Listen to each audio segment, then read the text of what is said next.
The Human Target, issue number 5. So, I've liked every issue of this book so far. It's been incredible. It's been so fun. But my goodness, was this one a little bit of a little too much extra Tom King for my liking.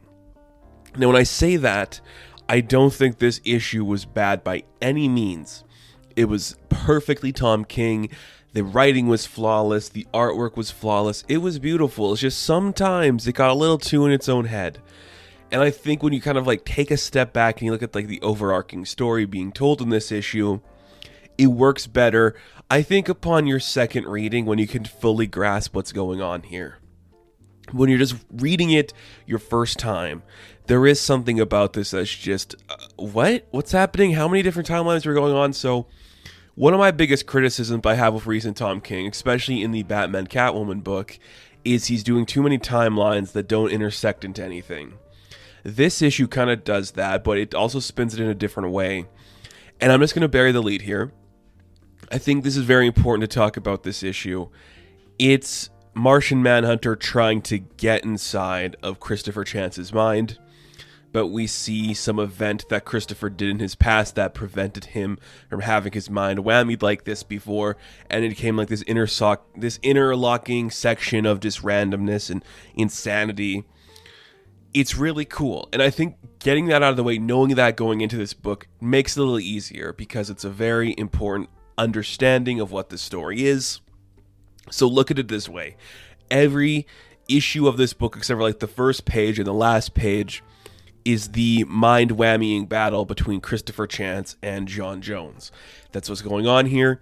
Knowing that, it makes the book a little easier to comprehend. So now that you understand that's what's going on, let's get into this book. The idea is it takes you literally like a second to understand everyone's being. So we see that John's like, could you pass the salt? And he's like, sure. So in the time that he is passing the salt, we see everything happening inside his mind. And basically what we learned in the last issue is Ted Kord didn't want to give Booster the money for his bagel shop. The water served at the bagel shop could potentially be the same stuff that poisoned Chance that was trying to kill Luthor. But John asked for the money from Ted. Ted gave John the money. Ted thinks John gave the money to Booster. We'll find out that maybe that's not the case. And then we just see the insanity that is the mind battle. So the overarching theme throughout this, we are seeing Christopher showing his deepest, darkest secret, which was the day his father was killed. And that kind of comes into play. We see like the past events where his father's struggling for money. Everything's kind of leading to this event, and Christopher kind of like beats up the guy that tried to hurt his dad. A lot of this book, and this is just the way I'm viewing it, a lot of this book is going to be explored out of sequence of the actual pages because each individual issue has sometimes multiple different stories going on from it. So it's not the easiest to explore sometimes, just because it's Tom King, and sometimes he likes to do a bunch of just different time stuff. So we see Christopher's dad get killed. That's a key theme of this book. It leads him to meet this woman named Emra, who is from Titan, and she is going to help him understand, like, blocking out the pain, like help him become the human target in essence. She's going to teach him how to become the human target, how to take the hit instead of blocking it. We also see that Emra is working for this certain balded fellow. We don't really specify who that is at this point, but hey, it's possible it's somebody important. We also see the history of Ice and Chris like hooking up. That'll play a key theme in here because that starts to interlockingly change of different characters, and we see on one panel that Ice is kind of supposedly hooking up with Martian Manhunter. You're like, what's going on there? And as that's kind of unfolding, we see Emra and Chris just doing these very interesting, just like mind tricks to see like how you can block this from your head, what you can do. Like it's just entering in your mind and hiding these things and taking like the deepest, darkest part of your pain and putting it in your head. And as they're doing that, you see the chemistry between Chris and Emra growing. Like he's forming a connection with this woman. It's affecting him in a different way than other people. I will say, Greg Smallwood's art here, it's looking a little Sterling Archer. Like, I really get the vibes, especially from, like, I don't want to say teenager, maybe, like, early 20s Chris. He looks very Sterling Archer in like the turtleneck. It's very cool. So yes, that's playing. This woman is trying to like use her power. She's from Titan. She's like, okay, focus your mind, pay attention to everything going on here. We just have to block out these moments. Hopefully it can work for you. Hopefully it's enough to actually focus and get you to stop what you're doing. Very cool. Works really well. You see that Chris is starting to kind of like spending time with Ice, and he's scared that he's going to become a helpless old man like his father, being stuck in that circumstances. And we kind of start seeing, okay, people are changing again. Suddenly in one of the pages, Ice's hair starts to turn into a green color, and we see Christopher in bed with fire. And you're like, whoa, what's really going on here? Especially if you don't know. So the fact that we do know that Martian Manhunter and him are in like a weird whatever, it does make it a little better. You're like, okay, there's something with fire and Martian Manhunter. But if you don't know that, you're like, what's going on here? It's a lot to bring in. And a lot to deal with. But we're slowly getting there. And okay, we're still passing the salt every couple panels. We said he's still passing the salt over. That's how short of time it takes to do this big mind whammy. So that's kind of cool. It's interesting. It is very Tom King, and it does work pretty well. It's just kind of intense if you don't understand it from the beginning. So you'd see it like Christopher asks Emma, like, when did you first like get into my head and see all this stuff happening with me? And she was like, oh, it's the one I said like pass the salt before me. And then we kind of see Christopher in the past when his dad is like really desperate for money, like rape, like I'm gonna say pretty close to before his dad gets killed. We're seeing those events and how they unfold. He's telling Christopher, like, be a good one, be one of the good guys, you know, that very Jesse Cluster thing.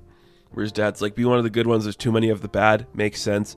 They like old detective movies, detective books. Makes sense. Christopher's like, I'm not going to drink, Dad. I promise I won't. But he does because that's who he is. We also see that Emra is in bed with Christopher. And that could either have happened or it didn't. And you just see like that turns into, look at how good their chemistry is. Look at how fun they're having, how much they love each other. And then we cut to see a panel where Martian Manhunter is crying in bed with fire. And he's like, that's not me, I'm someone else. And you're like, whoa, okay. So is Martian Manhunter hooking up with fire? Is that what we're implying here?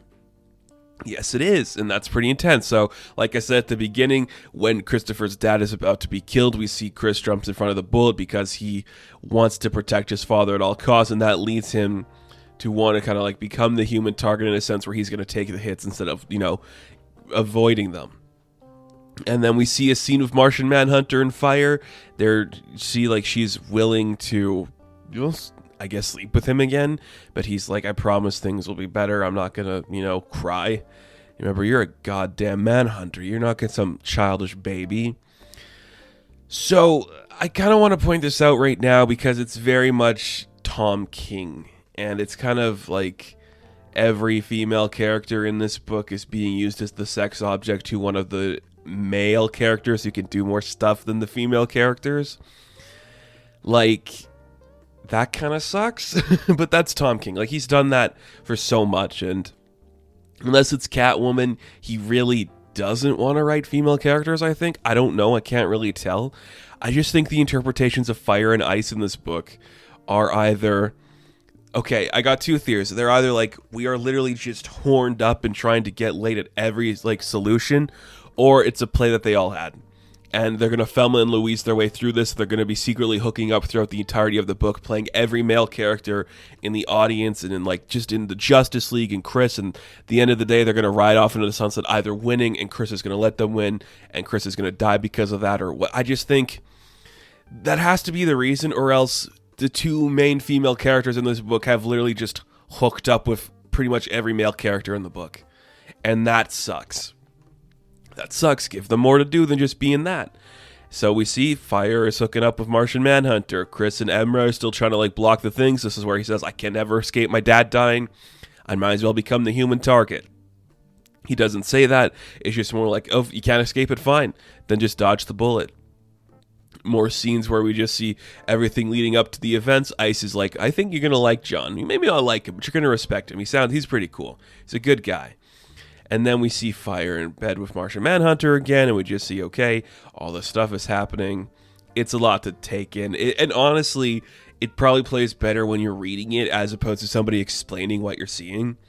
So we see that Emra has a history too, where she's talking to this older gentleman who kind of controls like her device to get back home. He's like, you gotta brainwash one more kid for me, babe. Then all of this will be over. Okay. But then we also see, in a very tragic scene, I think it's tragic, Fire needs some money from Martian Manhunter, and they're going to keep hooking up until she gets her money. So, okay, that's weird.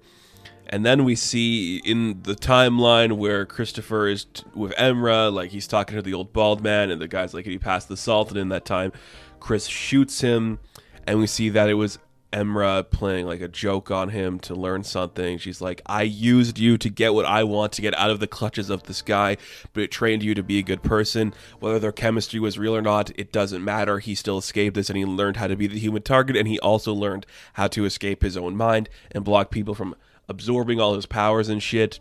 And we see how that relates to the present timeline. Because this woman, Emra, told him to pass the salt. He used that trick to pass the salt to do the thing to take down Emra's leader. And now he's doing the same thing when Martian Manhunter asked him to pass the salt. And we see maybe Martian Manhunter did not give Booster the money. Maybe he was having an affair with Fire, and she asked him for money, and he got the money from Ted, and Fire knew that Luther killed her best friend, and Manhunter had given her the means to poison him. Maybe that's everything we're seeing. Maybe Manhunter paid Fire to give her the money to buy the poison to kill Luther, and now it's killing him, and Ice is just somehow not in the mix in all this, and he just passes the salt. I'm like, that's a lot to deal with, and it's a very complicated mess at times, but it does play good. Do we need all the scenes with Emra and Chris, and do we need all the flashbacks with his father? I don't think they're necessary. I think we could do without the stuff with the father, actually, because that's all implied. Showing that kind of like lessens the blow. I get the Emra stuff because this is a detective story, and she's kind of showing him how to become the man he's going to be. And I think this... It's a weird interpretation. I think the Fire and Ice relationship is pretty cool. Like, it's best friends and whatever. They should be lovers. I think that just makes those characters a little more interesting. And I hope that turns out to be the truth, where they're secretly just, like, boinking each other and just playing all these dudes. It doesn't nerf Martian Manhunter, but it also doesn't make him out to be a cool guy. And that might just be because it's Martian Manhunter and, like, nobody's going to hate him because he's Martian Manhunter and he should appear in every book. It's weird. It doesn't always work, but there's something about this issue that finds its footing in the mess of it, but also doesn't find its footing. Like, it has all these big ideas, and the panels changing on every page could really affect the flow of the story if you're not paying attention, and it did take me a minute to get it. I will say it's a lot of stuff happening. It doesn't always work, but that end page reveal where you see Chris realizes that Martian knows that he knows that he knows that Martian knows, and they both played each other into this really bad chess game of passing the salt. That's pretty cool. You take out the rest of the book, that's still an amazing reveal. I think you could have turned this into just like a side story in one of the other issues, but awesome. It's pretty cool. It's Tom King, and it works. So the Human Target issue number 5, I'm going to give a 7 out of 10.